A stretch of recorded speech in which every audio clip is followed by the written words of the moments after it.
It's just a huge honor for me to be sitting with Ryan McCall, DDS, who is my own personal idol, role model, mentor. I kid you not. The guy has 42,000 posts. In fact, I don't know if you know this, but my son Ryan was named after you. No. And really? And I don't know. Look alike. And you look alike. Hell, you might even be his father. Oh man. Ryan, he might be your dad. We should do DNA testing. How old is he? He is 24 years old. No, I'm not your dad. How old are you? I'm only 35. 35. Well, actually, let's see. 35 minus 24. Okay, that's possible. 11. Well, are you Catholic? Yeah, I was raised Catholic. You're right. Then you could be his father. Right? You could be his father. I mean, I know. I have a Catholic patient who had a baby at 12. So wow, yeah, that's a record. That is not so much for Phoenix, but anyway. So his bio: before founding McCall Dentures, Dr. Ryan McCall was a typical Midwestern boy from Effingham, Illinois, which is the hometown of Heartland Dental. Heartland Dental yes, and Eaglesoft. Yes. Eaglesoft, two of the biggest dental companies from a town of 10,000. Isn't that crazy? A small town with a population of 12,000 is the tallest thing in the city still a crucifix? It is, and it's the second largest crucifix in the U.S. Do you know where the first is? Yes. The largest? Texas. Texas, well, everything's bigger in Texas. But My it God, is massive. Yes, I should have just guessed Texas. Growing up in close proximity to a farm, he was sure about two things. He didn't want to live in close proximity to a farm forever, and he wanted to own a red Subaru Outback. After graduating from dental school, Dr. McCall opened his first office in the super dank city of Fort Collins, Colorado. His initial marketing tactic was a $15 hand-painted sign in the front yard. 15 months later, he opened another office and then foolishly spent a full year flying from Indianapolis, Indiana to Denver, Colorado, running both offices. He knew there had to be a better way for himself and future dentists. 2 years later, McCall Dentures was born, and the persona of two chairs took flight. Today, Dr. McCall continues to be involved with the company as executive chairman. He is always finding ways to encourage and support others, from making charitable donations to offering leadership advice. Beyond spending time with his wife Meredith and their 4 children, his 2 favorite pastimes are playing video games and posting excessively on Instagram. Yes, he eventually did get that red Outback. So you have, we both have 4 children. How old are your children?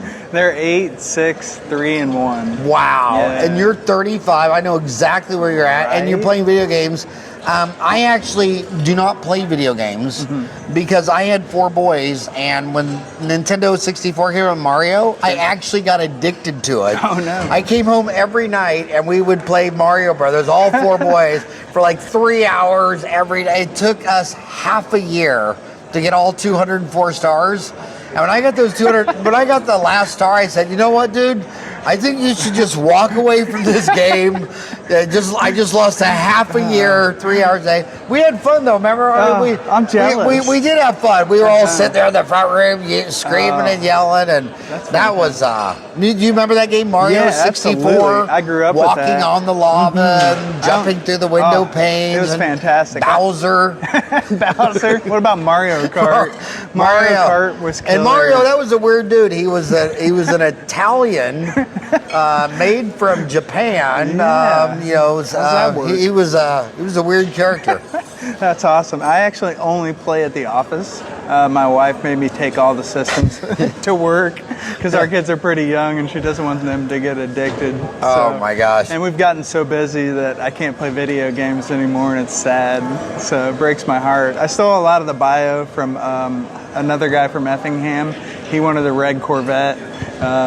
Rick Workman. Yeah. Rick so I changed His neighbor was the Corvette guy. I think so, yes. And do you know him? I've met him once, yes. Yeah. So I changed the Corvette to Subaru Outback. I thought that was pretty funny. But they're a great company. And another interesting thing, Nintendo, I believe it's the oldest running company in Japan. I mean, they were starting in like 1890. Wow, really? Yeah, and I read a deal on, I think it was The Economist, that they're sitting on so much cash that they wouldn't have to have any revenue for like 20 years. That's awesome. I mean, that's Japanese style. That sounds like extremely long-term company. You know what I mean? Yeah, no doubt. Sitting on just a ton of cash, but that was, I think that was the I think that was the ultimate video game. It's the gold standard. You think so? I think Nintendo 64 was the gold standard. Man.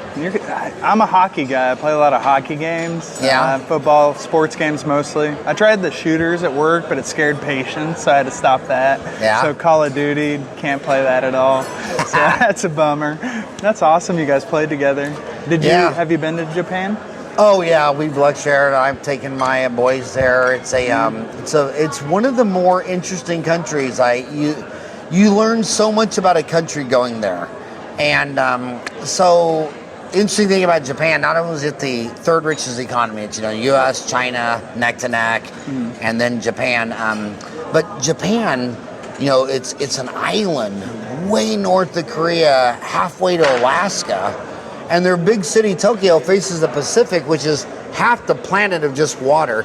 It's a very isolated economy. It's the least English of any country I've ever been to in the world. Really? You can go to any country in the world, and if you go to a bus stop and ask an English question, 25% at least can help you know. Everyone's a tour guide and except Japan. Really? They just don't know any English.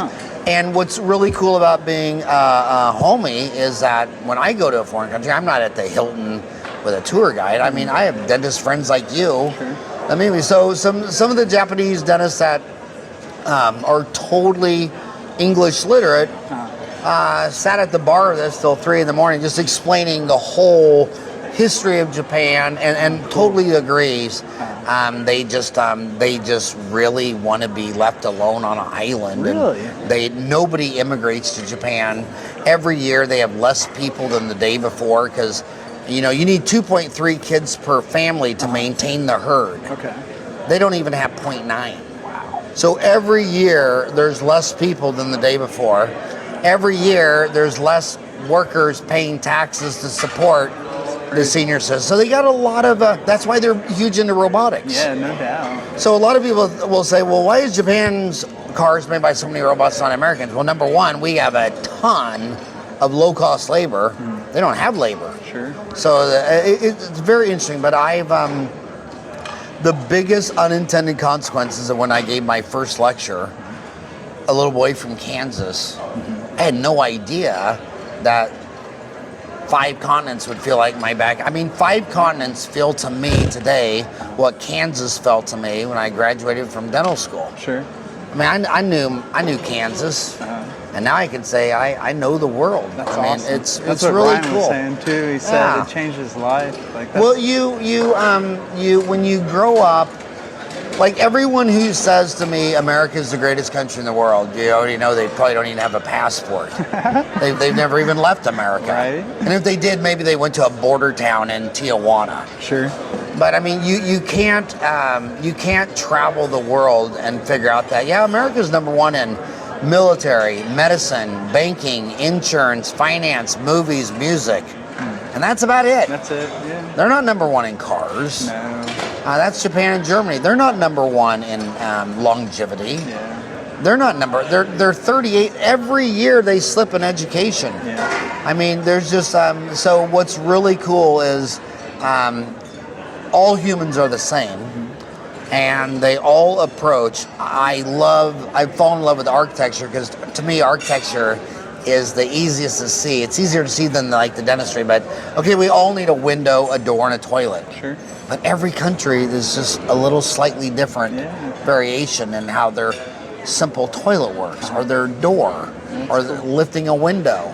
So all these humans have the same needs and wants, and how the variation they do it, it gets really complex when you start talking about economics and politics. Sure.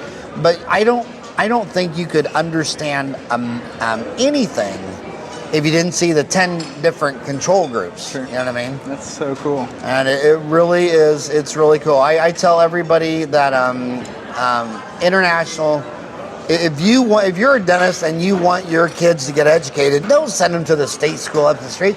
Get on Dental Town and see if some homie dentist in Ireland or England or Sweden or Japan will take your kid for a year. Yeah. And if he takes your kid for a year and he doesn't even go to college, just lives there for a year. I think it's free in Germany, right? Like college Is it? free. Yeah. Our neighbors are German, so they're Yeah. going to send their kids back, when they're college aged. So. Yeah, so there's a class example like in Scandinavia. So when you give everybody free college, you don't spend any money on prison. Oh, that makes sense. And when college costs a ton of money, America, you have 3 million people in prison. And some states like California, that costs you on average $36,000 a year per inmate. That's crazy. But you didn't want to get them free college for $5,000. So you start to see the trade-offs. Yeah, no doubt. And you're gonna spend this money. So you're gonna spend them on keeping them in a cage, or you're gonna give them free college. Now, when you say free college, you start screaming, "Socialist, socialist! You're an evil socialist," which is kind of bizarre for me because when you go to a socialist country like Denmark, Sweden, Finland, Helsinki, Finland, where Planned Mecca's from. Oh, is that where they're Copenhagen, Denmark, where 3Shape is from. Okay. When you go to all these evil socialist countries, they're a shitload nicer than America. I mean, they just are. Really? And it's so bizarre when I go home to Kansas and I hear all these rednecks missing half their teeth saying, "Well, that's socialized. That's socialized medicine." Like, dude, go live in Denmark, Sweden, Norway, Iceland, just for a month. Sure. And then when you come back, I'll never have to hear that stupid shit come out of your mouth again. So I think America is number one in optimist. They're number one in self-esteem. Right. They can do their shit doesn't stink. You know, most Americans when they shit, they think they should wrap it up and sell it as a candy bar to a socialist country. But it's the same in dentistry. Like, there's a lot of huge variances in dentistry. You think so? Yeah. Yeah. But enough about that. Tell them your story. You have the most. I love your story. I want to start with your story because it's something we need to revisit. Okay. You joined Dental Town when you were in undergrad. Yeah, freshman year at Indiana. But our policy now is that to become a member of Dental Town, you have to be accepted to dental school. I think so, yes. But you got on Dental Town 4 years before you went to dental school? Yeah, so this would have been 1999, maybe 2000. I snuck on. Howard Goldstein let me on. And Howard Goldstein's the guy that doesn't let you on today unless you're accepted in dental school. Yeah. Hey, can you text Hogo? I don't know anything about text any of Hogo. this. I have no comment on any of that. Well, no, but you're one of the most amazing townies. You got. Thank How you. many offices do you have? We're on our 4th and we're building our 5th. So you have 4 to 5 offices. You have 42,000 posts. Yes. I'm a huge fan of yours, and you got on 4 years before dental school. Yeah, almost 20 years ago. So you should be the poster child of why we should let anybody from undergrad on Dental Town, because otherwise they have to go to that other, what's that other message board community? Dental's Facebook or something. Facebook group or Dental's. There's a the Dental Student Network. Dental Student Network. I was a moderator on there, so I was into it big time, and I think maybe that's how I found him. But so how many of those people on Dental Student Network do you think would be better served on Dental Town? That's a good question. We'd have to ask Howard about that. Yeah, about that. We need to revisit that, and if you have an opinion on that, email. Do you give out your email on Yeah, for sure. It's just RyanMcCall@gmail.com. Ryan McCall. Yeah. And so you're a mix, so you're Irish? Yeah, I think so. Yeah. Well, I mean, all the mix. That's another thing going around the world. Right? All the mix are Irish. Yeah, for sure. And I'm Howard at dentaltown.com. Okay. And the guy who makes the decision is Howard Goldstein. So he was the second Howard. So he's Hogo for Howard Goldstein, Hogo at dentaltown.com. If you want to make an online CE course or you have a question about the message board. But let us know if you think undergraduate students who are pre-dent should be allowed on Dental Town, because right now they have to go to Student Dental Network or they have to do a Facebook group. But maybe, but back to that, was hearing dentists talk, did that affect your thinking and decision making in undergrad? Actually, I got into a couple medical schools, and once I got on Dental Town, I kind of realized it was for me. So it changed the course of my life. So it might be worth looking into, you know? There are a lot of people that are interested, and they're younger guys especially, you know. So you got accepted in medical school and dental school? Yes, and decided to go to dental school. I was going to be a pediatrician, so like my whole life I wanted to be a pediatrician. And I spent a full summer with my pediatrician in Effingham, and she told me to go to dental school because she was tired of working 80 hours a week. and she was tired of not making a ton of money, you know, and she said, if you're going to do pediatrics, go to dental school. So I thought I was actually going to do pedo after dental school, and ended up moving to Colorado after that. So you just wanted to get out of Effingham? Yeah, just wanted to get out of Effingham. A town of 12,000? Yep, and went to Indiana. Rode bikes. Are you familiar with? So undergrad was IU, Indiana, and where was in Bloomington? Yep. How come you didn't follow Dave Letterman and go to Ball State? Come on, Ball State. Right? Was it Ball State? It's in Muncie. Yeah, that's why. I mean, how come you didn't follow Dave Letterman? Yeah, he went to Broad Ripple High School, so he's a legend. I'm not that funny. But IU is great. You know, we rode Little 500, the bike race. Have you seen Breaking Away, the movie? Yeah. Dennis Quaid's first movie. That's how I met my wife. So we both rode in the Little 500. And then I went to UIC for dental school. Got back to Illinois after that. UIC? In Chicago. What are you, University of Illinois, Chicago. Now, is that still open? Yeah, still open. So University of Illinois, Chicago, University of Illinois, Chicago is open. Yes. But Northwestern closed. It closed. A lot of their faculty. They had 4. Yeah, I think so. And now they have Midwestern University up there, Midwestern. too. So there's just 2, I think, now. And the other Midwestern's out in Glendale, Arizona by me. Okay. So that's 2 Midwesterns. And then University of Illinois, Chicago. Yep. So they just have 2 dental schools now? 2, I think, yes. 2, okay. So, and it was a great experience because it was on the south side of Chicago, and looking back, comparing it to Indiana University, I got so much experience and I learned a lot. So what was it like living in Chicago for 4 years? Awesome. In your early 20s, like, oh my word, it was so fun. Oh my God. Going from a town of 12,000 to Chicago. Oh, it's like a different world. Luckily, must have been like the bar scene of Star Wars. Wow, you know? Yeah. Yes, absolutely. And my wife, she's from St. Louis, so it wasn't such a big transition for her, but it was fun and we had a great time. And so did you marry Meredith before dental school? No, actually, like our senior year, we got engaged, and then my mother-in-law. When did you start dating her, though? We've been dating for like, freshman year in undergrad. So you dated her all through dental school? Yeah. So we broke up for a little bit during sophomore year when it gets really hard. You take like 30 credit hours, and I was really grumpy all the time, you know? Yeah. And she worked for HSBC, the bank. Yeah. And she did commercial real estate in Chicago. So HSBC, Hong Kong, Singapore, Bank of China.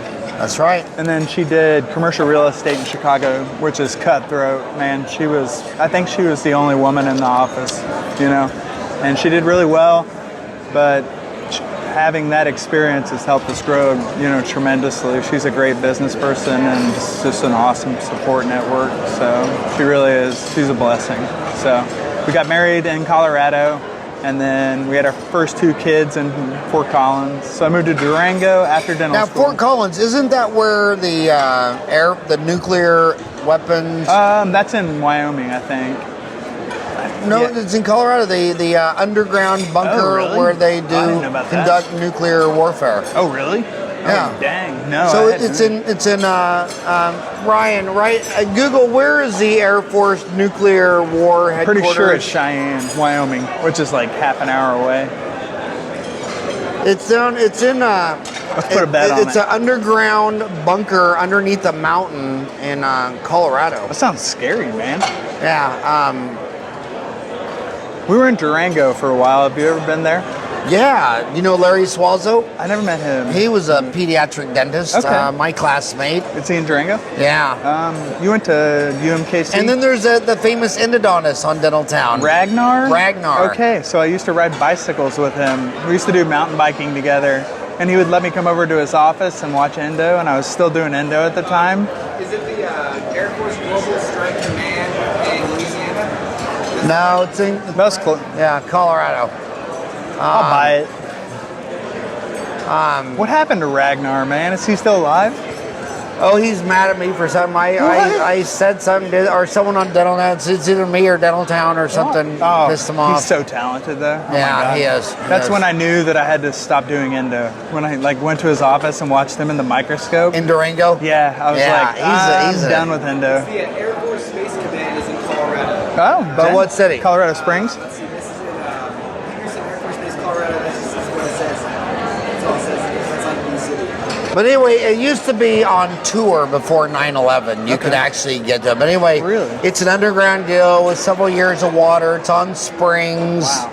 and they have the command center, everything's signed in there. But the reason I want to tell you that is because that was why the internet was invented. Really? Because Washington D.C. was afraid when they were talking on a telephone wire, that if the Soviets launched first, those bombs coming over the North Pole, if they blew up a telephone wire in Nebraska, the Washington D.C. couldn't talk to the command center. That's crazy. So they asked their scientists in the late 70s, how can we communicate if a wire's broken? So they said, well, there might be some wire open, so let's make the message so that we can send it out over any available wire, but the HTTP will be reassembled at the other side. Wow. So it might even go from Washington, D.C. to New York to London to Moscow to your own enemy and come all the way around the other side. And to build that system, the first thing they built was the computerized bulletin board system, which is the message board.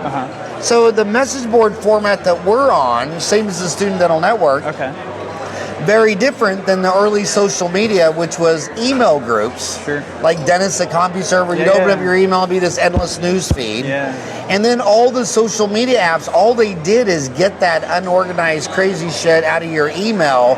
So it was like Friendster and MySpace to Twitter to Facebook. It's just this endless news feed. Crazy. But the scientists who built ARAPANET, which was the internet, built the system that Dental Town's on, which was the computer bulletin board system, and which I just can't. I mean, it's okay. I like Twitter, I like Facebook, I like all that stuff, but I can't follow a Ragnar and learn how to do endo and look up it's not searchable like dental. I mean, sometimes I go to Dental Town and I have a problem with endo and I want to go right to endo, search a broken MB2, things like that. So I like that format better. That's cool. So you had your first two babies in Fort Collins. We did, yeah. So you had a dental office there. We did. We bought a practice in Fort Collins. I ended up selling. Why Fort Collins? I looked all over the Front Range, and we wanted to live in Boulder and Fort Collins, that kind of area.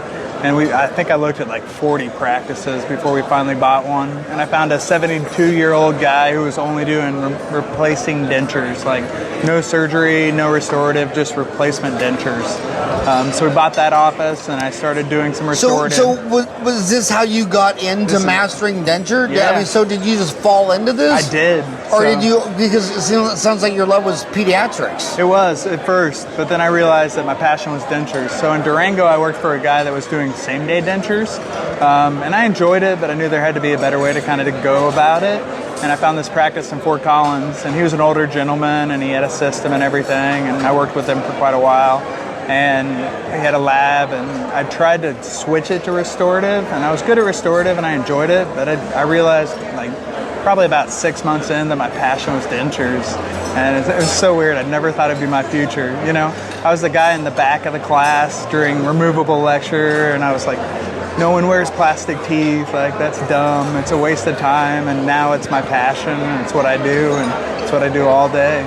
So now when you're in Fort Collins, did you also have an office back in Effingham? No. Fort Collins was your first office. Fort Collins first office. And you bought a 72-year-old guy who just replaced dentures. That was it. So I added surgery, and I tried to switch it over to general family dentistry, but the area is really competitive.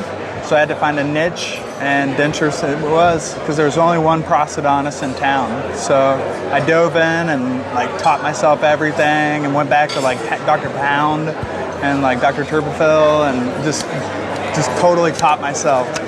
And we did a lot of remakes. I mean, I'm not gonna lie. We had a ton of remakes when I first started, but Earl Pound, genius. Now, is he still around? These guys are old. He is, and I think he still teaches. But this is kind of where I got my start, and I tried everything. Ryan, what's Turbofil? It's hard to pronounce, but I believe it's Turbofil. Turbofil? Yeah, I think he still lectures some, but he's amazing. Ryan, can you find these two dentists? Dr. They're in my lecture tomorrow. And Dr. Turbofil, they're going to be at the lecture? No, they're just my inspiration. But do you contact them? I took one of the lectures, but Dr. Pound passed away quite a while ago. But he is. Oh, Earl Pound passed away. Yeah, he's like the denture guy, right? Right. Neutral zone, all that stuff. That's him. So I just taught myself everything. And there's another one in Oklahoma. Everybody calls him Uncle Joe.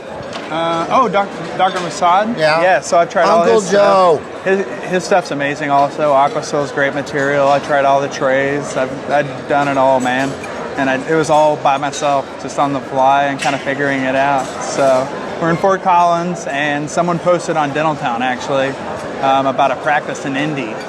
And it had been on the market for 3 years, and no one was interested in it. But a guy was doing 2 days a week. He'd see 2 patients a day, and he would do 1 full mouth surgery in the morning and 1 in the afternoon. For an immediate denture? For immediate dentures. And he would see 2 patients a day, and he was doing like $300,000 a year, and no one was interested. So actually Doug Sakurai, Dr. Stogie, called me, and he was like, you need to check this practice out. So I flew to Indy on a Thursday, and we bought the office on a Friday, and then I ran both offices for a full year. So was there a nonstop flight from Fort Collins to Indianapolis? No, it was from Denver. So you had to fly to Denver or drive to Denver? I'd drive to Denver, fly to Indy, and then I'd work Indy Thursday and Friday, and then I would fly back on Sunday, and then I would work Monday, Tuesday, Wednesday in Fort Collins for a full year. And my wife was pregnant with her 3rd at the time, so I thought I could do it and manage both, and I had an associate. It was just too much, so we ended up selling that to a prosthodontist who kept the whole staff, and it worked out Which really one well. did you sell? Fort Collins. So you sold Fort Collins? We did. So what? So you wanted to go back to Indiana because it was closer to family, family. And wife in St. Louis? Yes, and there was such a need for dentures, man. It just blew my mind when I got there, the need for dentures and the lack of education in removable prosthodontics. So, when we got to Indy, it just exploded. It's unreal. I can't even put it in words. So when did you move back? What year did you move back to Indy? So this would have been probably 2015, probably. So just 3 years ago. Yeah, 3 or 4 years ago. So 3 years ago. Yeah. This is 2018, and I took algebra and trig. I'm not good at math. So I'm thinking 3 years. I took DiffEQ. Did you get there? So 3 years ago, you had one office in Indianapolis, yes, Indiana. We have 3. And now you have 3. 3. So we're on our 4th. And are they all? They're all within an hour. By the way, Indy. Indianapolis is the largest city in America. Yeah. Did you know that? Indy is? Have you been to New York? No, in geography. Oh, geography. There's population. no suburbs in Indianapolis. That I could buy. Yeah, for sure. Yeah, so It's just spread out. Like Phoenix, the actual city limits doesn't even have 1 million people. Really? But the metro has 3.8 million. Wow. But when they made Indianapolis, they made the city so It's damn circled. big. Yes, sir. It's the biggest city. Interesting. And I heard, I heard that. I don't. I'm gonna steal that. Yeah.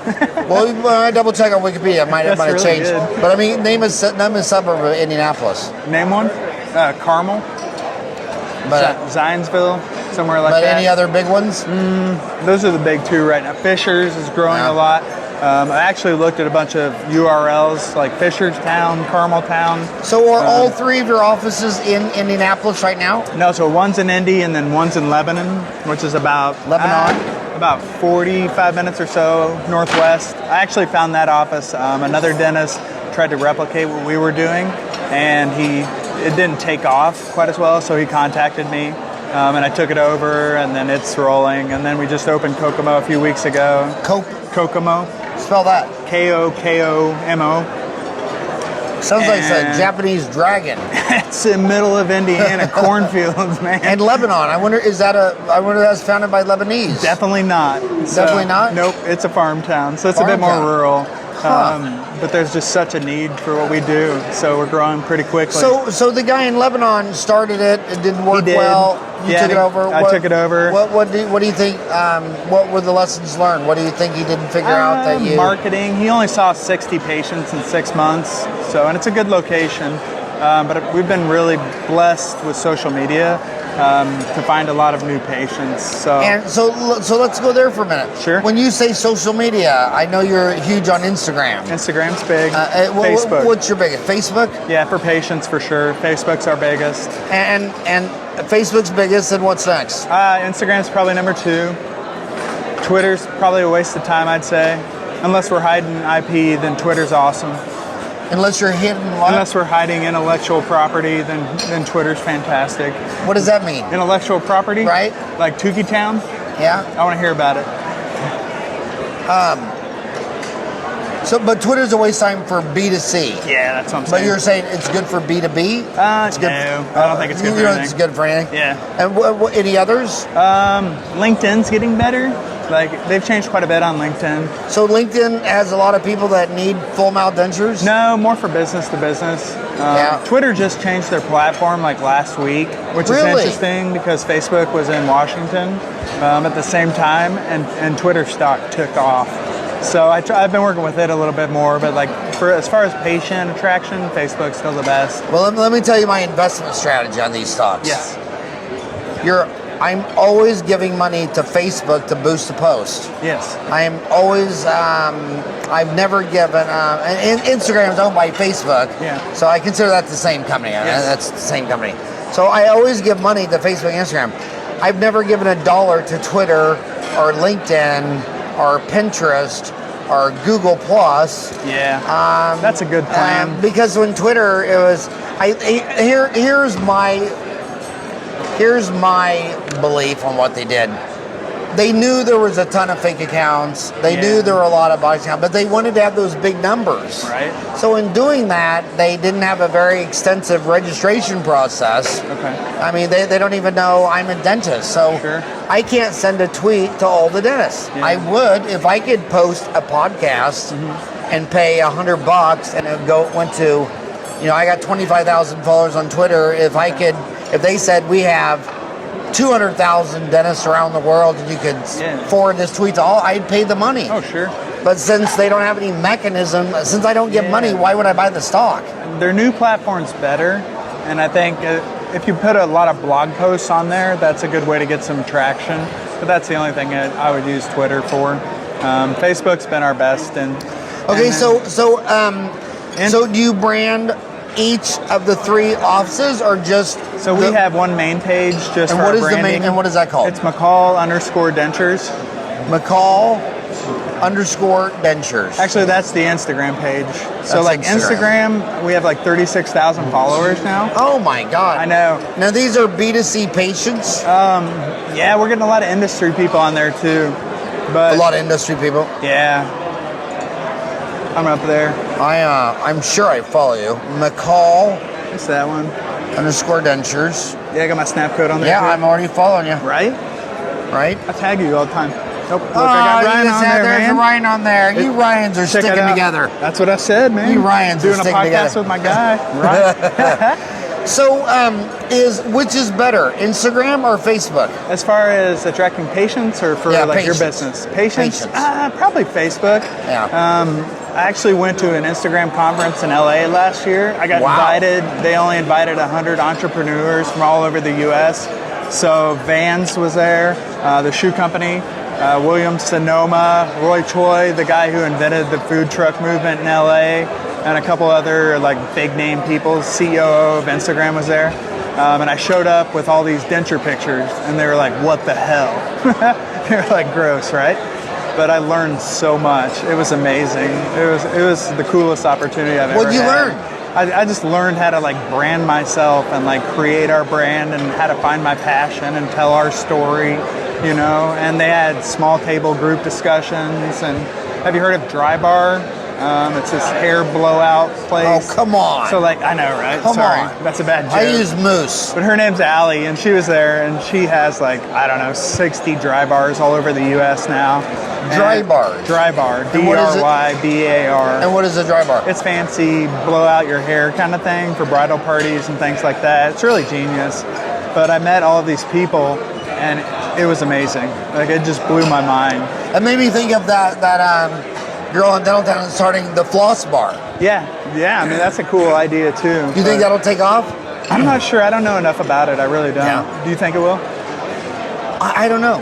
Too early to tell. Yeah, for but sure. I like the fail for you. I don't like the people who always think of 100 reasons why to fail. I like the guys friggin' try it. Yeah, man. If it does fail, I mean, they always forget Right. that the average millionaire did a formal BK, bankruptcy, 3 times. Really? And these dentists, they spend 10 years talking about an idea. Yeah. Like, dude, do it, go bankrupt, and go on to the next thing. That's what I did, but we didn't go bankrupt, thankfully. Yeah.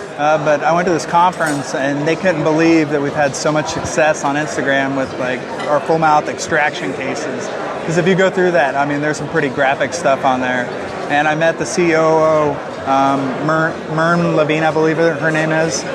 She's like number 3 at Facebook. And she was blown away. She was like, what are you doing here, you know? And I was like, this is what I do. This is my passion, you know? And I'm taking it everywhere. And I'm going to teach dentures, you know? So it's been a tool to help us grow. Well, what I like about you is not just that you're another Irish Mick, but I didn't, and I say that sincerely because when I got out of school, my mouth was soured in CE because it was always about dentistry on lifestyles of the rich and famous. Right? I mean, I remember going to the Pink Institute and hearing about the A patient, the B patient, the C patient, the D patients, how you only want the A patients, you only want to hang with the A patients, and having C patients in your waiting room will run off your A. And I'm like, dude, I'm from Kansas. I know. I have my entire pedigree is C, D, and F patients. My patients are all A patients, man. Like, I don't approach it like that. Because you're Southwest Airlines. Yeah, well, I don't even care about that. Well, I mean, every seat is first class. Right? But I just want to finish my thought. Southwest I just want to finish my thought. Where, it's not my passion to help kings and queens and Kardashians have slightly finer shit. I like to roll in there with my Kansas homies, where when a Farran family reunion, almost all them uncles had dentures. And half the men didn't even wear them because they didn't fit. Sure. And they had no problem eating with no teeth. I remember being a senior in dental school, being at church with one of my uncles, and I stood up. He was like 6'3", and I'm 5'7". Oh, wow. I stood up on the because he's wearing overalls and he's eating almonds in church. And I said to him, I said, can I lift up your lips while you eat almond? I mean, I think it was a senior in dental school. I said, and he had these calloused ridges, and they were dusting these almonds. He's tough. So when I hear, the adaptability of a human is intense. And I also always thought this, whenever you think of a cosmetic dentist, you think of some fellow in the AACD doing all these veneers, and that is such a misinformation fake news. The majority of full mouth cosmetic makeovers are full dentures. Yeah, absolutely. It's the foundation, man. In this country, I'm not talking about in Asia, Africa, and Latin America. When 10 girls got a smile makeover, 9 of them got a denture, and only 1 or less than 1 or a half of 1 got upper 10 Empress veneers. And nobody wants to talk about the 9 girls that lost their teeth, gum disease, meth, addiction, prison, poverty, uneducation, growing up where mama was handing her Mountain Dew and animal crackers when she was 2. I know. And her self-esteem was blown. And now she loves her smile. It changes lives. It does. And I don't know if you're like, I've listened to all your podcasts, every single one, sorry, man. I swear. I'm sorry. No, it's good. I love it. I still love it. Like, and one of my favorites, and I think, like, which one's your most downloaded? Do you know? I think it's Carl Mish. Is it? Okay. Ryan said it was Christy. Oh, it was Christy. Okay. Oh my God. I did my research. Yeah, you're right. That was the most down. So Tell them about that one. is She amazing. wasn't even a dentist. No, not at all. And I went to Buffalo like probably about 3 or 4 months ago and presented to them and talked about all our stuff and what we're doing. I'm hoping like maybe next year I can lecture with her, maybe at Midwinter or something like that. Because her story... So she's lecturing at dental conventions now? Yeah, I think she speaks for them and stuff. Because, I mean, like, her story is what I see every day, man. And it blew me away. And that ad campaign is awesome. And that's what I want to try and replicate with McCall Dentures. Because, like, it changes lives and it makes a difference. And there aren't a lot of dentists that are interested in it right now, you know? And I don't know why. Why do you think that is? Because this industry tries to... Here's summing up all dental continuing education. You go to a dental convention, and the first guy says, I just want you to know I'm the best dentist here because I trim my own dies. The next guy says, no. I quarry my own stone, pour up my own dies, then trim myself. I'm the best. And the next guy goes, no, I quarry my own stone, pour up my own impressions, trim my own dies. I have my own beehive. I raise my own wax, and it takes me 40 days and 40 nights to do a crown. They're like, oh my God. Oh, you're the best dentist. So the longest, most complicated, most arcane bullshit. I mean, go back to the Pinky Institute. Yeah. They were talking about, there'd be these wax bites, and you're like, well, how stable is a wax bite? Sure. I mean, it's an art and a science, but don't tell me this is rocket science when we're using soft wax and all. But what's praised is it's a religion. Yeah. And like valedictorian principles, if it's fun, it can't be good. Yeah. You have to suffer and be miserable and be complicated, and the harder you work and the less joy and satisfaction, the more Puritan you are. And then I come in there and say, well, how about we just prep the tooth, take an Emperor gum on a Silas Premier triple tray, get it done, send it to the lab guy for $90 from Ruxer. Right? Oh, you whore! You whore! You're horrible. You're making terrible. Dentistry affordable to the masses and the poor. And it was. Did you get some flack for that? Oh yeah. It was Herb Kelleher who gave Americans the freedom to afford to fly. When I started lecturing in '90, Braniff, Eastern, TWA, only rich businessmen could afford that plane ticket. Sure. Then here comes this drunk, alcoholic Texan, Herb Kelleher, smokes 4 packs a day, can't fly a plane because he's drinking wild turkey on ice. Figures out the cost that we're not doing hub and spoke. We're only flying direct, no food, no meals, only one plane, so we only have one parts, we only have one training, and he gave Americans the freedom to afford to fly. Yeah, absolutely. So now they can go see their granddaughter's baptism or bat mitzvah because he made it affordable. I have more respect for Walmart, IKEA, Southwest, Costco. Sure. Those are the people who give my people the freedom to afford to buy stuff. Yeah. So when you come in telling me about how this would be best for a movie star in Beverly Hills or the richest old widow in Key Biscayne, Florida, I don't give a shit. Yeah, or Naples, like it doesn't motivate me. America. That's cool. Europe had 86 car companies before Henry Ford started Ford. Wow. And by the way, his first Ford company went bankrupt. Wow, really? And then he started a second one. But see, in England, in Europe, 86 car companies would be like 5 guys making one car for a king or royalty or a cardinal or a pope. I see. Our country was, no, let's figure out a assembly line and throw out 10 million of these babies for the middle class. And his first one was 668. And every year they got faster, easier, higher quality, cheaper. And his 10 millionth one was 228. Wow. And what did dentists do? Every time the earth goes around the sun, raise all of our prices 5%. Yes, of course. Which is exactly the opposite. That's only healthcare and government. Right. Raise taxes, raise regulation, raise costs, but the rest of the free enterprises, no. Yeah. We have 365 days. We got a lot of smart people. How can we give them a denture next year that's better, less appointments, and for a lower price? That is my MO. Like quality. So I'm 2 chairs, right? We have 2 chairs in the office. I do my own hygiene. We have a small staff. You do your own cleanings? I do my own cleanings. We don't do a lot of cleanings, but it's mostly full mouth extractions, implants, and dentures.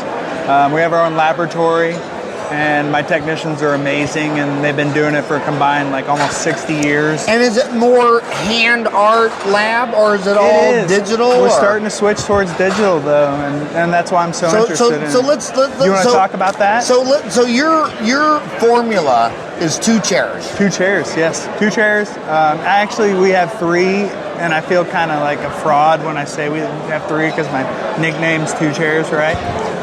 But on Dental Town. Yeah. So don't tell anyone what is we your have name 3. on Dental Town? 2 chairs. But is with it a Z? Okay, 2 like chairs. the rapper. So the numeral 2. 2 chairs with a Z. Chairs. Ryan will get that one. Yeah. And you have 42,000 posts. Yes.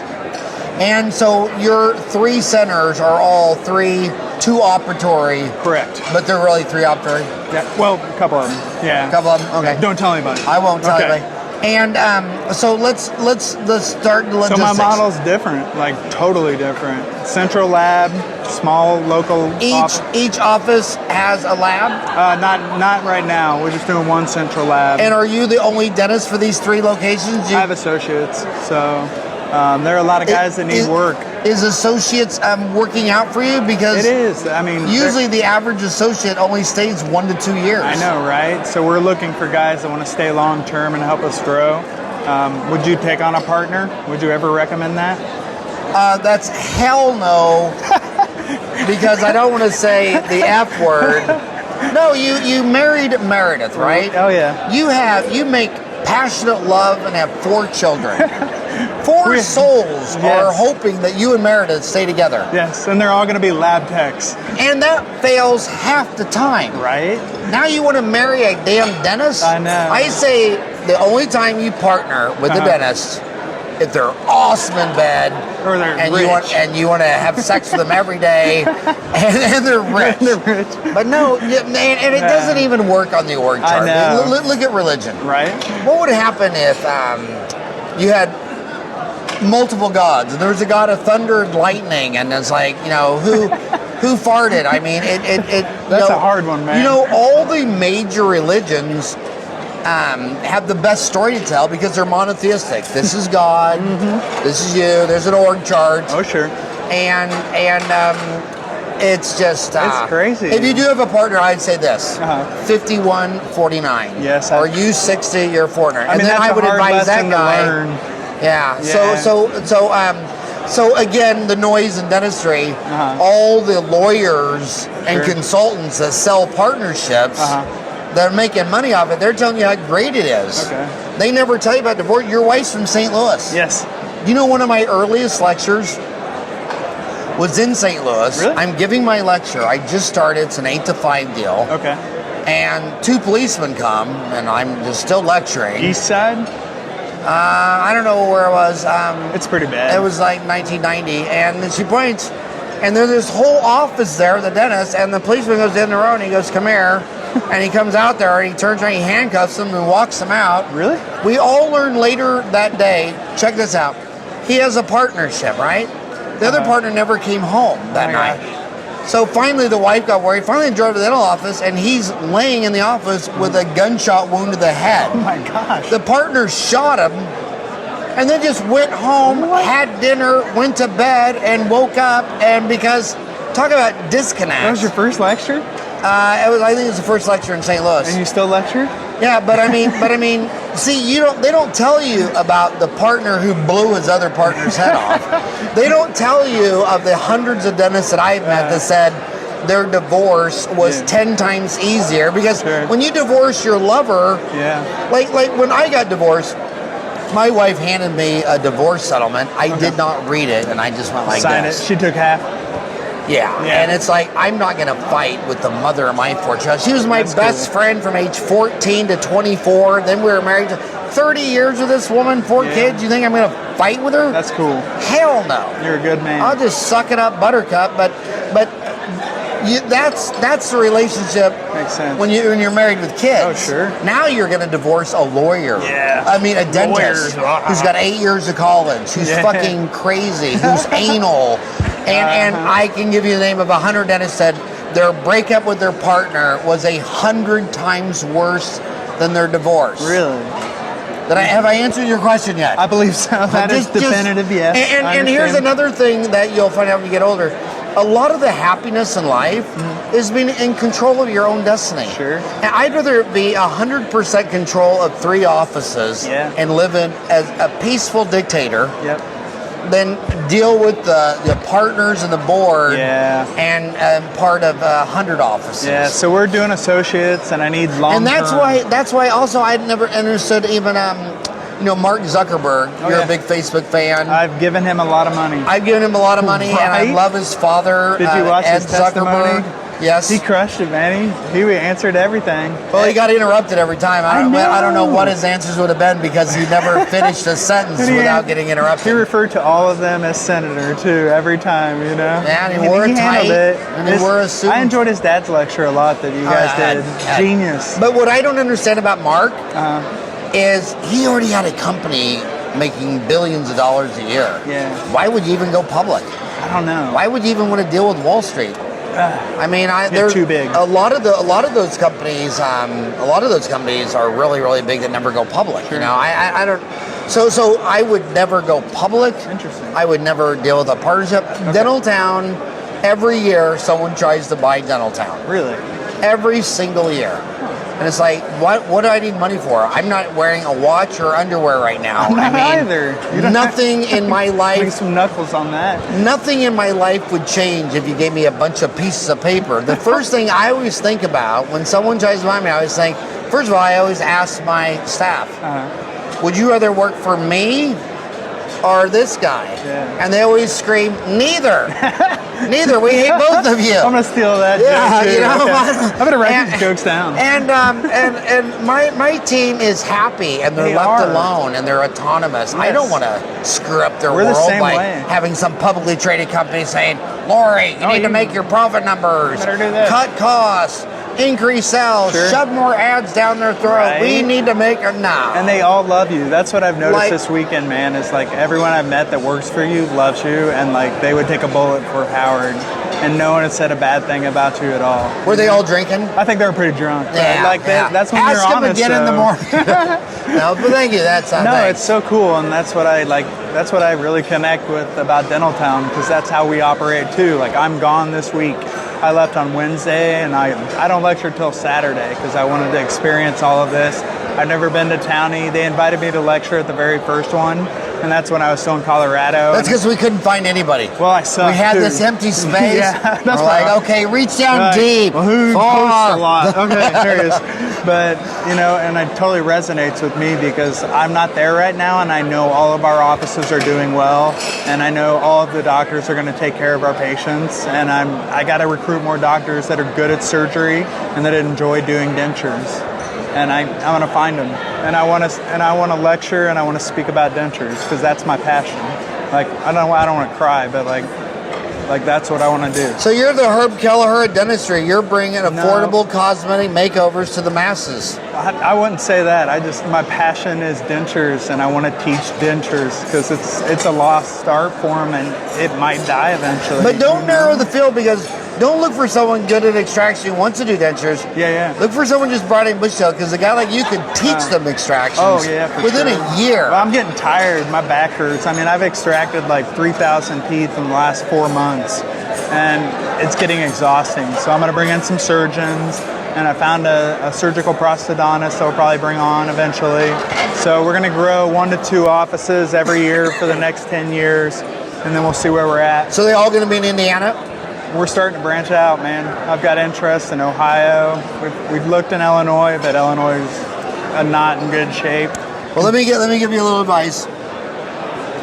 When you look at franchisees, which is 13% of we've the already done country. All the research, yeah. But no, I just want to say with franchisees, not the franchisor, doing the franchise? not the company McDonald's selling a franchisee, but the franchisor. You know, it's 13% of the economy. A guy that will just, here's your headquarters, and will just branch out physically of just that. So say he ends up having 20 locations within 10 miles of the first one. Sure. The management team can stay on top of it. Everybody can stay on top of it. Okay. But once you sit there and say, well, let's go one state over, just the logistics of flying back and forth, driving back and forth. So there's a ton of research that's saying, the guy that owns 16 subways, but they're all in the Phoenix Valley, compared to this guy who has 16 subways, but 4 in Utah and 4 in New Mexico and 4 in Colorado, the scales of efficiency, the scales of economy are exactly trashed by the distance. Really? So if I was going to, how many people live in Indiana? I don't know, 5. 5 million. Yeah, maybe. So that's at least a 20 location state. Yeah, for sure. I would not I would do. You wouldn't go at it in? I would not leave Indiana I'm not until going you to were then. done with Indiana. I won't. We will And- do the whole state. Yeah, We yeah, draw from all yeah. over though, Do Howard. the whole damn state. I've seen patients from New Orleans. We had a guy flying from New York a couple weeks ago. We're getting people from Chicago. Yeah. But you're right. Yeah. We've researched franchises. Because you already did the Fort Collins to Indianapolis. Yeah, and it doesn't work. So just because you cut that distance in half Yeah. doesn't You're help right. anything. You're so right. So, Yeah. Well, I yeah. grew up in franchises, so my dad had 9 Sonic drive-ins. Really? So I've been a student of franchises my Oh, whole okay. life. Oh, that makes sense. And what started the first franchise was the government infrastructure, the interstate system. Okay. Before the interstate system, Americans never, they were raised, reared, and died, never went 90 miles away from home. Wow. And then on the interstate, people sit there and say, shit, this thing, I can go clear to Disneyland on the ocean. 66? And that's what we did. Yeah, 66. I remember when we were little, Dad got a station wagon, and him and Mom were in the front seat, and me and my 5 sisters put down all the back, played Monopoly all the way from Wichita to Disneyland. No seat belts. While my mom and dad sat up there with a case of Old Milwaukee, and were throwing the cans out the windows as they drank. They just drank and drive all the way to Disneyland with me and my 5. That's the trailer. You know, that's the. I don't call it trailer. I call it born in the barn. Hick. Okay. You know, we were. And we all lived, and Yes. we're all fine. And You know, when we showed up on Wednesday and I saw you wearing jean shorts and like bright orange shoes, I was like, I'm at home. You know, I was like, I trust this dude now. so, Yeah. and Dad would have been 80 yesterday, and Yeah. my mom turns 80 in June. Okay. Do they And, still live in Kansas? Or? Wichita, Kansas. Do they really? Well, Dad died. Okay. But Mom's died. Oh, but very cool. I'm going to put down these 2 chairs. So, the right now, your lab man. So is it alginate? How many appointments is your denture? So we still do traditional, you know, alginates. We don't usually do a custom tray. We'll usually take like a wash with the PVS at the wax try-in or at Okay, well, slow down, Spanky. So first alginate, first alginate. and then pour that up model. Yep, still model. And so you'll go ahead into your lab man. So you're going to take the alginate, Uh-huh. and then your lab man's going to pour up the model, Yep. and the patient's going to stay in the chair. No, we just have them come back. Okay, so first So- appointment, just alginates. Yeah. So it's a relaxed environment. It's laid back. I mean, we don't have production quotas. You know, I don't like hoard over everything. And we actually have 2 full-time lab techs, so they do the majority of the work.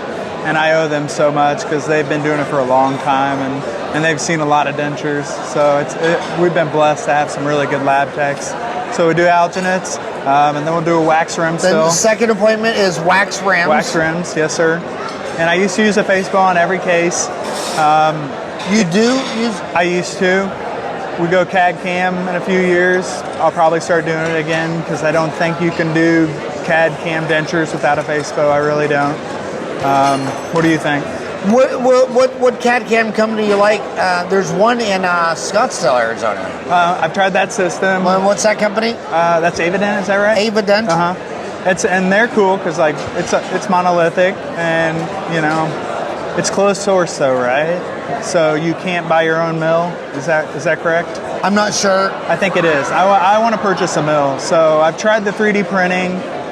We checked it out. We looked into it, tested it, all that fun stuff. And it's just, for our volume, it doesn't make sense at all. This is so brutal to say because this is what pisses so many dentists off. But Do it. I'll give you an example. I mean, I take a $17 Impergum on a sideless Premier triple tray Yeah. and send it to my local lab man.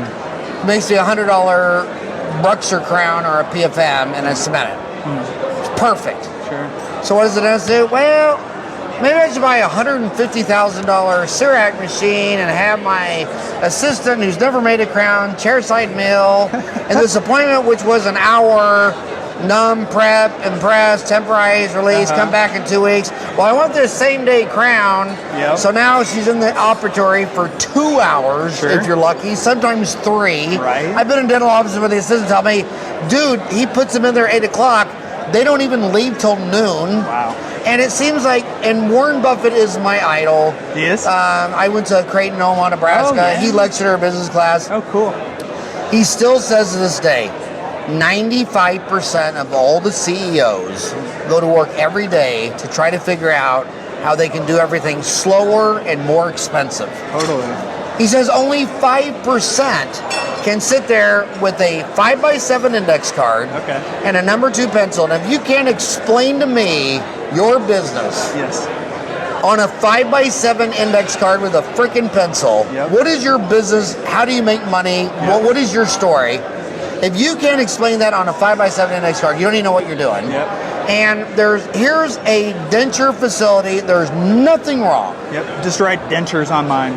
Yeah, that's what I'm saying. Well, it should be faster, easier, higher quality, lower cost absolutely. dentures. That's what we're doing. That's what you said. But then they'll spend all their time going to course saying, well, how can I do this digital? Well, I took an impression with Alginet. How can I replace? How much do you think an Alginet impression costs? Oh, I don't know. Not much. I mean, an Impergum impression, I think it's about 17 an impression for me, for Impergum. Poly vinyl ether, polyether. I don't know, an Alginet, I'm thinking probably $5. If that, How could an oral scanner and a digital format? I mean, look at 3M again. They always tell me, we'll switch from Impergum to the TrueDepth scanner. Sure. Hell, just the software agreement on the TrueDepth scanner is $200 a month. What's 200 times 12?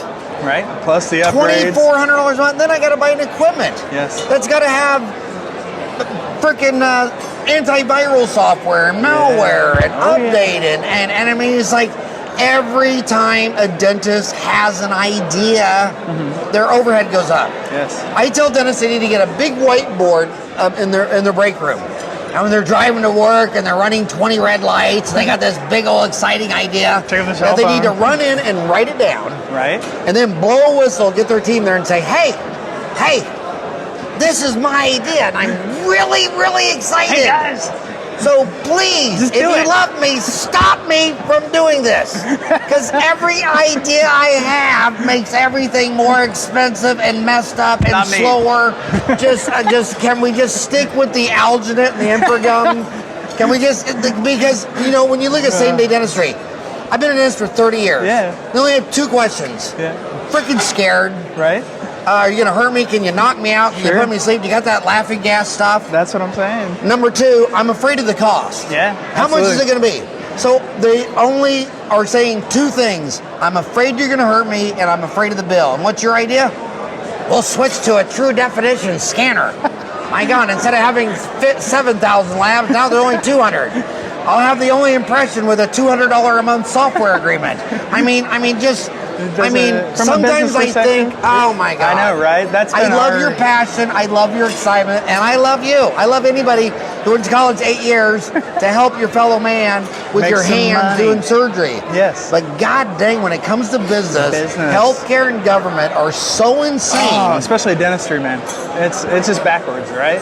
So for us, it hasn't made any sense at all to approach that. And I'm old school right now, you know? And I've seen some of the CAD/CAM stuff and some of the mills, and I'm interested. But right now, it's a square peg for a round hole. Does that make sense? Like, it doesn't improve our efficiency. It doesn't make us any more money. It doesn't make a better product. You know, anything that I've tried yet. Hopefully something will come out eventually. But if it doesn't... So next time you want to do a CAD/CAM convention...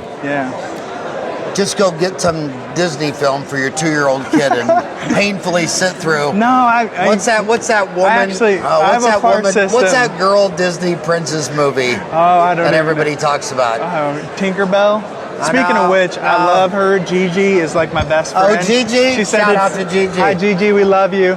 I talk to her like every day, man, and we talk about this all the time. And she is my go-to on dentures because I mean, she's a genius. And but look how genius she is. No staff. No employees. Right. No staff. Makes her own dentures. This is her appointment system and phone system. Does all of her own lab work. She only has, when she does $1 in dentistry, she takes home about $1.05. She's so awesome. I talk to her a lot, man. And she has been my mentor in a lot of things. So I really appreciate her. So I met her in Boston, actually, at Halton. Pogo sent us there.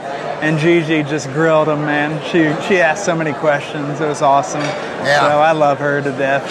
She's fantastic. But I mean, our business model is different. You know, low overhead, high quality. But let's follow that. So Gigi's extreme, no overhead. I'm like but do you less hear what he extreme. said? He does his own cleanings. Yeah. I'll go into offices and I'll say, what is your problem? Well, my overhead, it's high. I'm not making any money.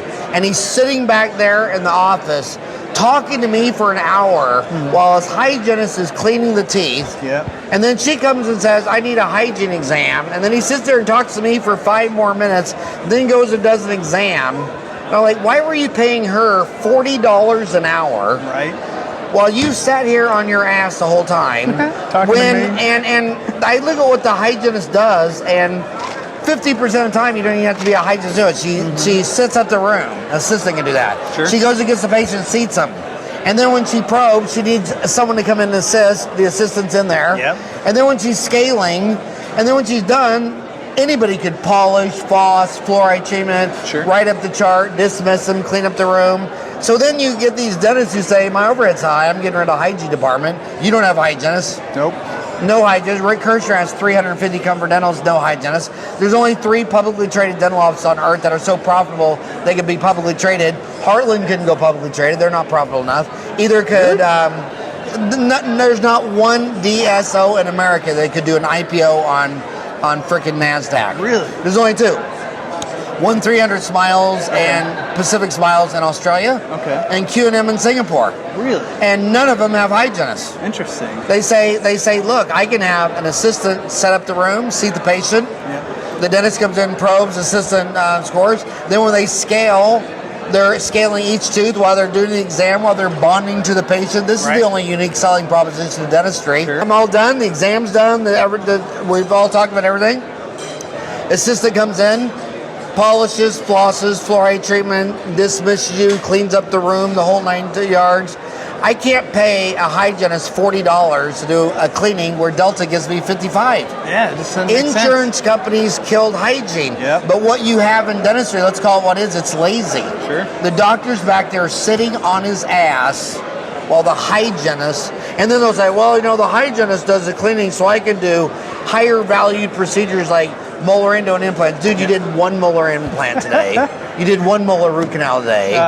Why didn't you do all your cleanings? No. And Gigi takes a step further. No employees, Nope. no lab, Nope. does it all, takes her impression, pours it up, trims it up, does it all. Trust no one. And who would you want to do your denture? If you could pick one townie to build your denture. all day. Like, no question. Yeah. Or It'd be me. Gigi or you? Or myself, yeah. Well, not to like brag or anything, but like she No. is amazing, and yeah, I really value her opinion on everything. So I wanted her to lecture with me on Saturday, but she hates dentists. So like, I think she might hate everyone. Don't talk you know about what that. I'm You saying? say Like, she hates dentists. Don't talk about that. well, I don't want to say hates dentists, but I think she just hates everybody, maybe, or distrusts everyone. So she's just like that kind of person. But I'll talk her into next year. I want her to lecture with me. Like when I give I want to come back next year. I want to lecture on dentures again. Damn it! I love want Gigi. Gigi to come with me. I love Gigi. I'll talk her into it, maybe. But she's my Have you ever go-to. talked to her about her journey through life? Oh yeah, she's Where she awesome. started? Oh man, Her family? story's awesome. That's a wild story. I enjoyed her podcast a lot. Like She needs to write. There needs to be first a book. Yes. And then the movie. Yeah, absolutely. And my wife loves her too because she's so if honest. she wrote the book, me and Ryan will raise the Forward, money yes, in Hollywood yeah. to find the writers. Tinkerbell. I think they already did that movie though, Tinkerbell or something. So wax rims. Wax rims. We'll get back to dentures. So wax rims. And then third, we'll do I do a try-on on every case. So like we do a tiered system, just like every other big denture company. But we try in everything, man. I don't do same day mush bites. Now, is it Chevy, Pontiac, Olds, Buick, Cadillac? Do you have low-cost teeth? I can do the low-cost expensive thing. Ivoclar I can do the teeth. mid-level. I can do the premium Finares. Tell me what are the low-cost, mid-range, and premium teeth? We use a lot of materials. Whoever gives it to me for free, that's what I like. But I like the Ivoclar materials. I do. We use a lot of their Ivo Stars for the economy teeth. Ivo Stars? Yeah, that's their economy tooth. And then the blue line, that's been our go-to for a long time. That's also Ivoclar. I use a ton of their products. Blue line for the mid-level? Yeah, and then the premiums are Finares. And Spell Finares. Thonares. That was Christy. Those were her teeth. P-H-O-N-A-R-E-S. Yeah, and they're on second generation. So. And that was Christy's teeth? Yeah, remember her in the pocket? Yeah. That's her. That's our whole thing. And that's the most expensive Ivoclar teeth? Yeah. Now, does that affect the price of the denture? Yeah, so we'll charge a different price for it. So what are your charges for low cost, mid, and premium? I can match whatever Affordable does, man. So like I know exactly what Affordable charges, and I know exactly what Aspen charges, and we'll match it. So it depends. I mean, I can do. So if they come in with Affordable's price, you match that?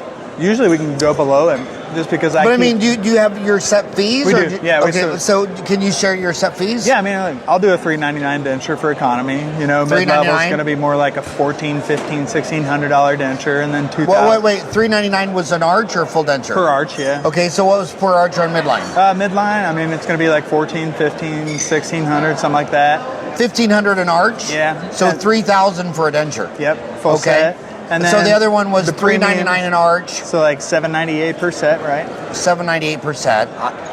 And then for the premium dentures, which we're doing so many more premium dentures just because people are finding us, we're getting closer to like $4,000 on that. So that's going to be the higher end on the denture level. Okay, so you have $4,000 for premium, $3,000 for midline, but $789. Yeah. So you know why you're saying $399 instead of $400? Why?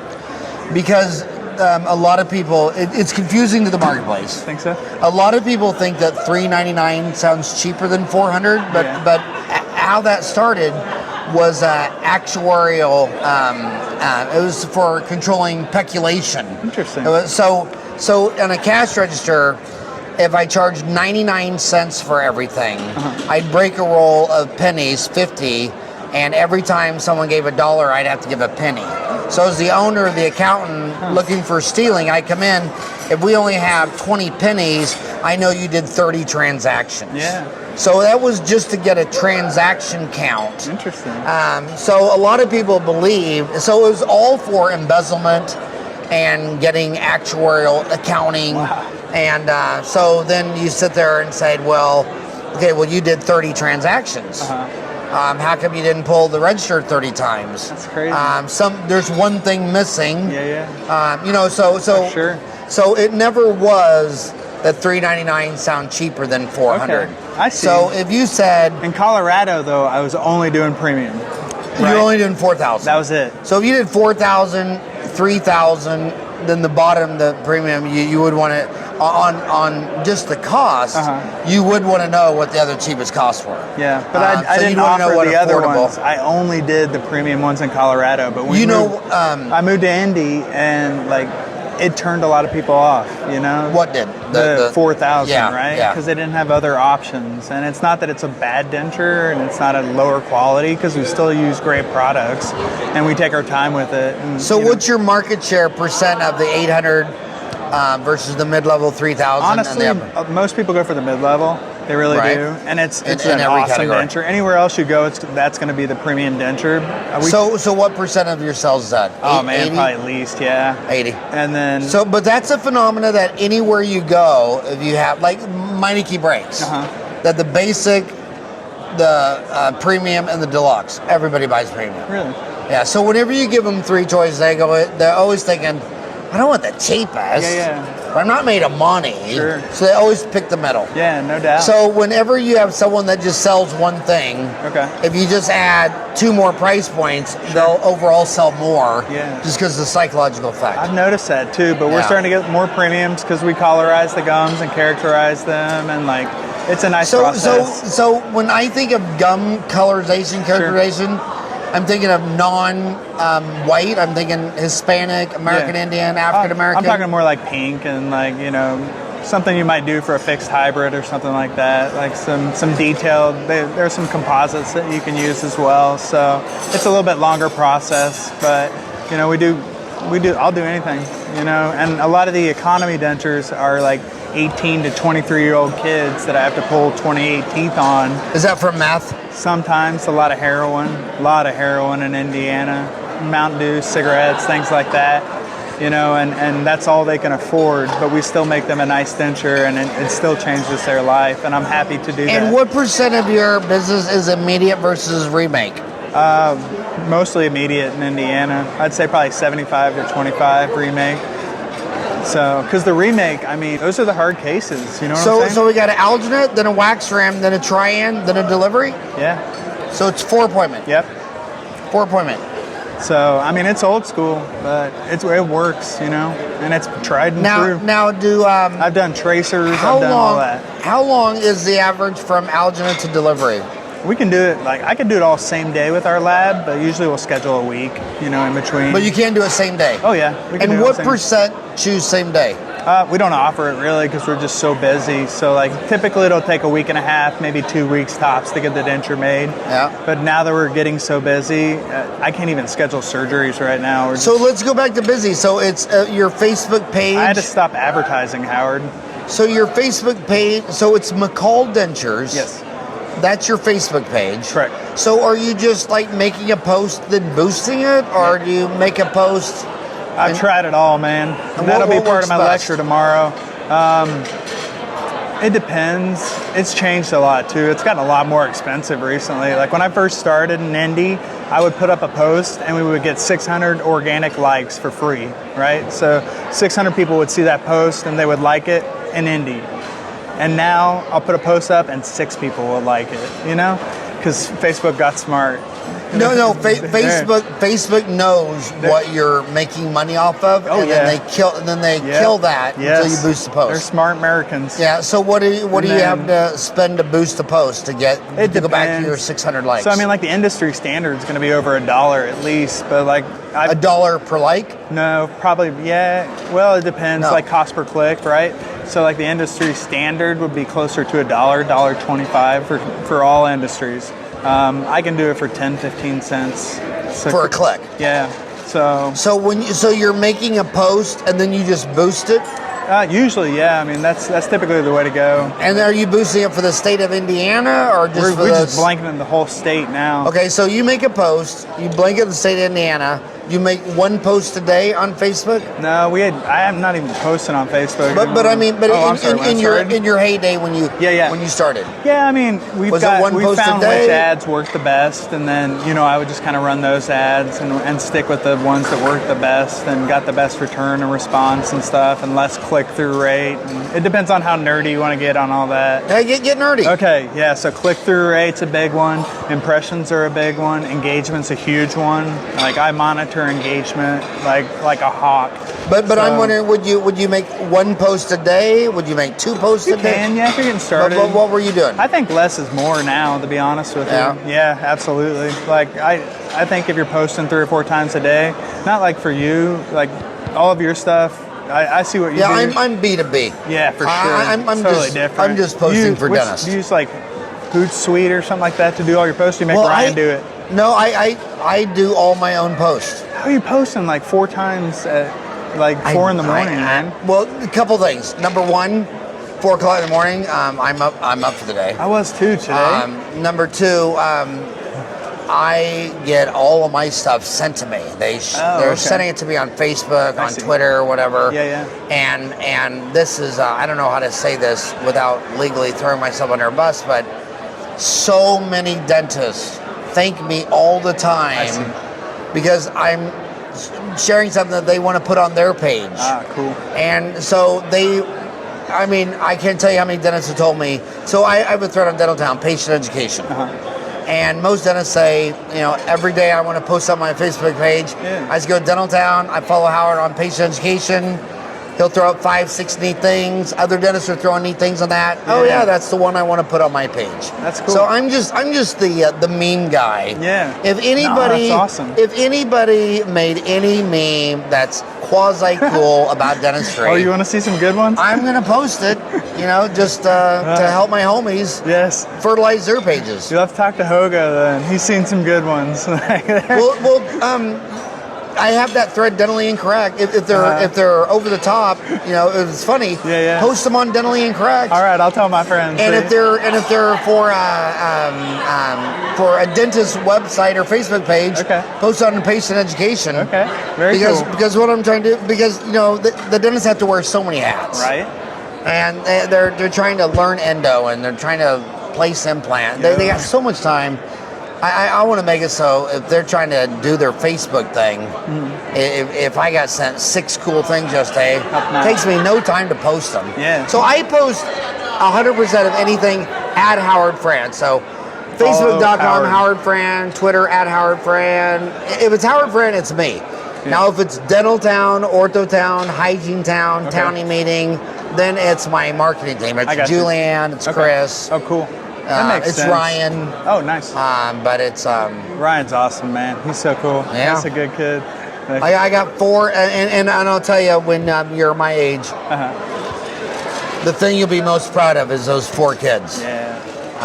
There's nothing I've ever done in dentistry that would come close to Eric, Greg, Ryan, and Zach. That's cool. I mean, that's just... That's awesome, man. And what I love the most about my professional career is I worked 10 to 20 for my dad in his Sonics. Wow. And then so I've only worked for my dad and me, but I can swear to God to this day, I've never worked a day in my life. Yeah. Because when my dad said, will you come to work with me today? I mean, I get to go with my dad and eat hamburgers and onion rings, and those car hops are gorgeous. What's the alternative? Stay home with my 5 sisters and pray the rosary and do a novena in the Station of the Cross? I mean, no. Totally. I begged my dad to always stay work. In fact, when I was little, I used to screw with his head because I'd be like 10 or 11 and it'd be like a summer or a Saturday, and I'd say, "Can I go to work with you?" He goes, "Nah, stay home today," and I'd cry. And then he's like, "Oh, how he's crying." Then he'd think, well, he doesn't have a brother. He's got 5 girls, so he felt I owed shame, guilty, dirty him into taking me to work with him because. And then when I became a dentist, I mean, God, someone come in and a toothache. I mean, I loved every minute of making hamburgers with Dad. Yeah. And I've loved every minute. And then I've loved like the podcast. These are all free. There's no money in a podcast. I'd rather talk to you. You're doing it to help people. I'd pay you $20 for this opportunity. That's what I'm saying, man. I'm the same way. Like, you find something that you can play, right? Yeah. And then it's not a job, and that's when you win. And that's the end of my lecture tomorrow. I got a quote in there. I forget which British, philosopher it was, but like, find something to do where you play every day and you've won the game. You know what I'm saying? So I agree with you 100% on that. And we're all gonna. No one gets off this rock alive. I mean, what was it? 13 people stood on the moon, but they all came back and died here. I mean, seriously. No one gets off the rock alive. We all retire to the same grave under the ground. Oh, for sure. So you might as well just freaking have fun. And I never thought like dentures would be in my future, or like I would want to teach dentures, but like that's my passion now, and that's what I'm gonna do. So they're then they're doing it the old-fashioned way. They're pressing it, baking it. No, we use the Ivo-based system. So talk about that. The Ivo-based system. Yeah, it's a great system. It's high impact acrylic. So I mean, we make really quality dentures, and I can compete with the big chains, and we care about our patients. Are you ever going to make an online CE course on that? I'm going to. Yeah, I am. I don't know if I do. I got 8 operatories. I know, and I've talked to Howard. You ought to put a 2-operatory franchise in my Today's Dental. You said not to do franchises. No, I mean... now you want to buy McCall Dentures? I would sell you a McCall Dentures. I would do your friend because I'm shooting straight with you. We would crush it. Let me say straight with you. Phoenix is a retirement area. Sure. So it's 10% Canadian, North and South Dakota, Minnesota. If you're west of the Mississippi, you go to Phoenix. If you're east of Mississippi, you go to Florida. Okay.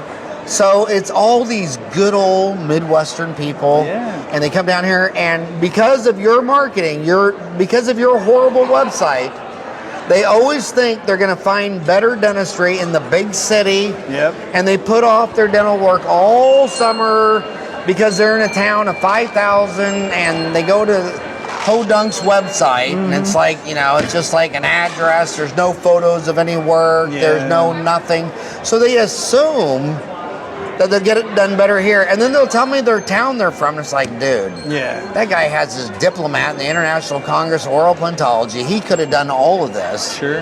But his website, they don't know it. Right. And but anyway, if you ever, I would love to have a. You would be the only one I'd sell a franchise to. Well, I would do it. I'm dead serious because the market for dentures in Phoenix, Arizona is monstrous. We should talk, man. I would love that. I don't think we're quite there yet. I got a crush Indiana. But I'm just giving you the open door. But I hear what you're saying. And I got the area for the lab. Heck yeah. I got a lab. Man, I would love to. And education, like doing a continuum, I want to do that. Like, no question. I've talked to Howard about it already. I would do it with the big company if they were interested, you know. But have you talked to the CEO of Ivoclar? No, I haven't talked to them about anything like that. But you know, if it gets it out there and it teaches other kids that aren't interested in dentures or never would be, like I was. Brian, what episode was the CEO of Ivoclar? Bob Ganley, or might have called him Robert Ganley. You never met Robert Ganley? I didn't meet him when I was there. I spent a lot of time with Ted Smood, I think it is. Yeah. He's the director of removable. 94? They were amazing. So like, I would love to do that, or Howard. You know, I want to teach this because I think it's a dying art form, and it concerns me. It really does, and I'm passionate about it, man. Because like, I want to help people. I will. You send me an email. Yeah. And then I'll reply to you and Robert Ganley and tell him. No, you don't have to do that. No. To tell him that you should be the pitch man for his denture line. Oh, no, Lord, no. Like, don't even sweat that. Why? Those guys are awesome. They've done so much for us. Yeah, but they don't have 42,000 posts. You're at 42,000 posts on Dental Town. Yeah. You're a social media maverick. No. Every great company needs to have a great flair for marketing. I would be honored to work with them. And their in-house guys are amazing, but more Frank. towards the scientist side. Yeah. Not towards the marketing social media side. You bet. And Bob Ganley, more than anyone, you know, he led that cosmetic revolution. Yeah. Because he was able to spot the Dickersons and the Rosenthals and the Hornbrooks and the Dorfmans. And he used to bring 50 of us, the 50 biggest names in dentistry, to here at Orlando, to here at Ivoclar, to professional baseball games, because he wanted to know what we were all seeing in the field. Sure. What were the dentists talking about? Yeah. What was their passion about? And Bob Ganley, he is, I mean, come on, he runs a company that does $1 billion a year, and it's private. Yeah, absolutely. You don't have to deal with Wall Street. I presented there 2 months ago. They told me your story. They're like, he showed up in flip-flops and jean shorts, and I was like, that's my guy. I wore like a suit and tie and stuff, and I actually I cried during my presentation. It was like, I hate to say that, but like, that's how much I care about like dentures and education and like making an impact while I'm here. Like, and where does that come from? I don't know, like my upbringing maybe. What was your what was your blue collar single mom at the camp? Oh, single mom, right? Like, so where's Dad? Just left. I don't know. You know. Do you know your dad?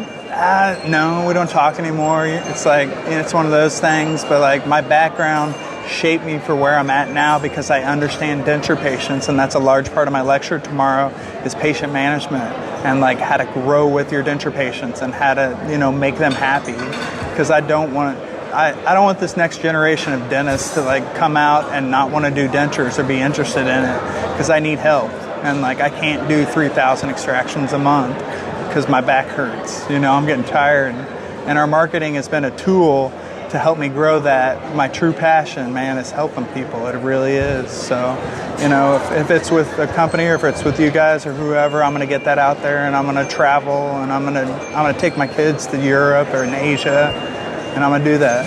So, I'm just going to follow your model. You know what I'm saying? Oh God, I've loved you for right, like for real, a decade on Dental Town. No lie, I'm just being honest, and that's just how I feel, and that's going to be my lecture tomorrow. And remember, if you're a doctor for the lifestyles of the rich and famous, you're not a doctor. Everybody needs a doctor, and you know what? And don't be judgmental. I mean, some patients, you make them feel bad because they smoke, because they got addicted to meth, because they were on heroin, because they were poor. You don't know their freaking story. Yes. And everyone needs a doctor.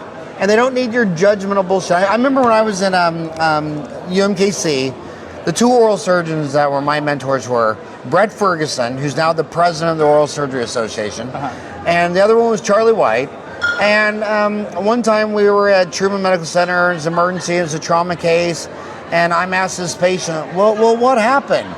And Brett grabbed me by the collar and pulled me back. It literally like pulled me on the hallway. He goes, Howard, look, they need a doctor. Yeah. They don't need a detective. They don't need to find out if they should stay with their spouse. You're not a marriage counselor. Sure. They need a doctor.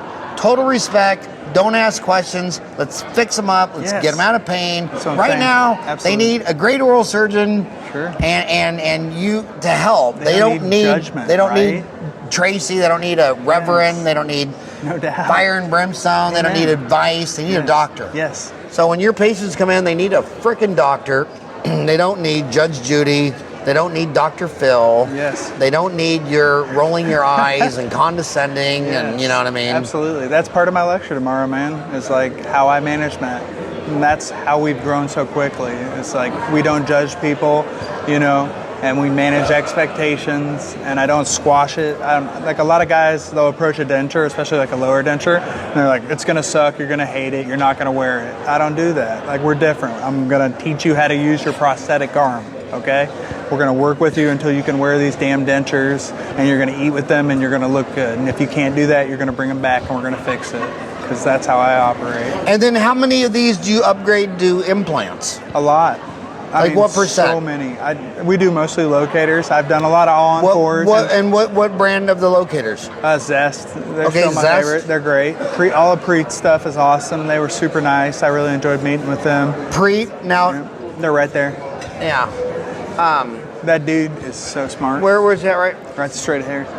Roberto, I think is his name or something. Okay, He's so Preet. smart. And what's the difference between Preet and Zest? I think they maybe carry Zest. I don't know how all What's that? I think they might carry their products. I'm not sure how all that works, but like Zest have been the best so far, and I've tried all the ball attachments and everything. But we do mostly locators, so all-on-fours are awesome. And the so you're doing 4. If we can, yeah, if the patient can afford it, you know. And are you doing a Pano or a CBCT? I mean, do you need both if we need it, you know. But what do you have a CBCT in the office or just? Not in all offices. But do you have a Pano? Just digital panos, yeah. So if you're just doing all on 4 in front of the metal framens, do you need a CBCT or is a Pano I think adequate? you probably do nowadays. Yeah, probably. Unless you're really good, you know, surgically. And I've done a lot of all-on-4s, but it's a lot of work, Howard. But are you talking about all on 4s like Dr. Paulo Malo invented it in Lisbon, Portugal, where it's, you know, in the zygoma? Nothing like that. Or are you just talking about 4 implants, 4 implants with locators? No, I'm talking about fixed hybrids, so fixed detachable. I've done all of that stuff, man, and it's a lot of work. I mean, it's a lot of steps. And how many people can afford $30,000 to dump in their mouth, right? Yeah. And that's what a lot of the new graduates want to do. So I want to make dentures cool again. Like, I want to bring dentures back and make that, you know, a So hot thing. you're upgrading an all-on-none to an all-on-4 locators. If we can, yeah. And what does an all-on-4 locators cost per arch? It depends, you know. I'm trying to keep implants affordable also, because I think people are pricing themselves out. A lot of our patients will go see an oral surgeon, and their fee is going to be $3,000 for one implant. Right? Well, okay, so the all-on-4 at Clear Choice is $25,000 an arch. Yeah. What is your all-on-4 locators? Oh, I mean, a fraction of that. But what is it? I don't know. I'd have to look at it, but like, probably try and do 1,000 per implant, and then maybe, you know, 2,000 for the denture. So the denture was down. 2,000 for the denture, and then 1,000, so 6,000. Yeah, I'm gonna get and that. See, that's what's so amazing. So an all-on-none, he's got 3 price points, basically 1,000, 3,000, and 4,000. And then when he upgrades that to an all-on-4 locators, he's at 6,000. Yeah. And then Clear Choice is all-on-4 at 25,000. And I can do that too. And you know who's really crushing the all-on-4 market? Who's that? These guys that practice in the same town as the Clear Choice, where Clear Choice is doing all this marketing and raising the tide about all-on-4. Yep. And then they start calling around and find out that, well, this guy does an all-on-4 for $13,000. I'm gonna do it for 10. And that's half the price of the all-on-4 at Clear Choice. Yeah. So I know implantologists in many of the cities where there's a Clear Choice say, I love Clear Choice. Yeah. They built this whole product segment category. Right. Everybody's talking about all-on-4, but they clearly charge $25,000 arch, and I clearly say we do it for half the price, $12,500 arch. Yep. So I'm getting 25 grand, and when someone hands you 25 grand, if you can't make money on that, something's incredibly wrong. It's crazy. Yeah. So I'm gonna do it for 10. Like, Yeah. That'll be But our would it price be point. all-on-4 locators or all-on-4 like Paloma? Fixed. So I'm gonna get that price point down. to All-on-4 where fixed like Paulo. At some Paulo point, Melo. I'm gonna do that. Yes, absolutely. Because that will Did you help watch out. his podcast? It's very good. Yeah. So I've watched them all, man. I really have. You It's like- might be the only one who's watched them. I'm the only one who's watched them all. I'm the only one. That's my claim to fame. I'm the only one mine went way who watched over. every single Dentistry No, Uncensored. me and Howard are the only two that have watched all of his podcasts. So You know, Hogo has never even seen one of my podcast shows. he was on your podcast. That was the only one he watched. No, that's the only one. Oh, savage. So Hogo, when is he going to put up an online CE course? Well, We're figuring that out. Taping him tomorrow. Yeah, tomorrow We'll for get sure. that up, and as soon as you pay me to fly me to Indiana, I'll take all day of him. Whenever you want. He wants a franchise. And if you ever do a franchise deal, you got Arizona's my you first got spot, man. operatory Hell 7 yeah. and 8 at Today's Dental. We got our lab area, I believe, is 1,000 square foot. Oh, we can do it. Can you handle 200 new patients a month, 3 Yes. days a week? Yep, Okay, let's do it. I want to do it. I'll bring them. I want to do it because it's a totally underserved area in Phoenix. It is. And there's It's everywhere. 400,000 snowbirds, and we are 100 miles from the Mexican border.